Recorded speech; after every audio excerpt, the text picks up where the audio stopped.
তারা দেখিয়েছে। কত কথা বলেছে। উনি চিকিৎসার জন্য লন্ডনে গেছেন 2017 সালে। ওবায়দুল কাদের বলেছে উনি ফিরবেন। আওয়ামী লীগের নেতারা বলেছে দেশনেত্রী বেগম খালেদা জিয়া ফিরবেন না। উনি 3 মাস পর ঠিকই ফিরে এসেছেন। উনি দেশের মাটি আর মানুষ ছাড়া উনি বাইরে লুকিয়ে থেকে কোনোদিন রাজনীতি করেননি। সেই কারণেই আজকে তিনি জনপ্রিয়। কিন্তু আজকে এই যে ফ্যাসিবাদের যে উত্থান এবং তাদের যে পলায়ন, এই পলায়ন এর মধ্যে যে অন্তর্বর্তী সরকার পলায়নের পর যে হলো, মানুষ তো তাদের কাছে অনেক প্রত্যাশা করেছে।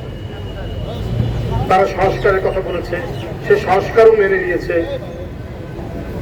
যে একটা নির্দিষ্ট সময়ের মধ্যে আপনার করে নির্বাচন দিন। বিএনপির পক্ষ থেকে বলা হয়েছে, আরো অনেকে বলেছে, এমনকি বিভিন্ন সাংস্কৃতিক সংগঠনও কিন্তু এই কথাগুলো বলেছে। আজকেও আমি পেপারে দেখলাম কবিতা পরিষদ থেকে তারাও দ্রুত নির্বাচনের কথা বলেছে। তো সরকার এই ব্যাপারে নিরুত্তর, নিশ্চুপ। কেন?